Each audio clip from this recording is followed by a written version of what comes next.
So, how many of you have a mobile phone? Is it a smartphone? So perhaps you use personal health monitors, or fitness trackers, or maybe you have a smart energy meter at home. Now all of these things they contribute to the data that we gather in our everyday lives. And in this research, what we're doing is we're working out how we can use that data to help design better products and services. And this is important because this data is increasingly being seen as instrumental to how we approach major societal issues.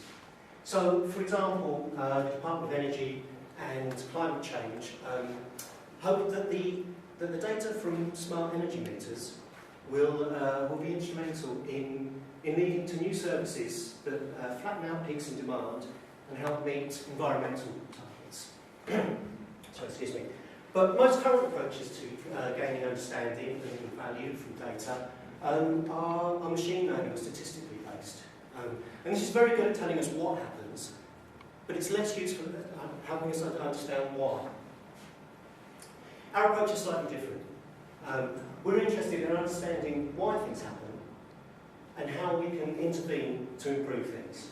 So how we do this is we visualise the data from everyday activities, and we use the human creativity of key stakeholders to help us develop ideas for new products and services. So as an example, we ran a creative design workshop with customers and staff from E.ON Energy. And in this workshop, we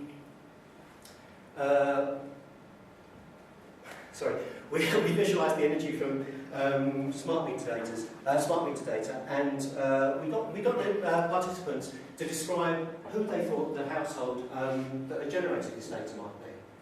And the reason we did this was so that we could understand why energy is used at certain times and what the constraints might be to changing that behaviour. And this enabled us to work with them to develop new services that would help us reduce consumption, reduce bills, and flatten out demand.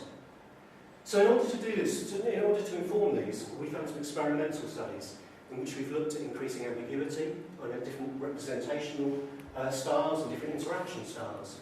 And what we found is that information visualization can engage an audience, that we can use our techniques to help participants come up with ideas that are more useful to the context that they're in, and the participants are able to take the insights they find in the data and apply them to their current knowledge, and from that we can gain an understanding of the context that they come from.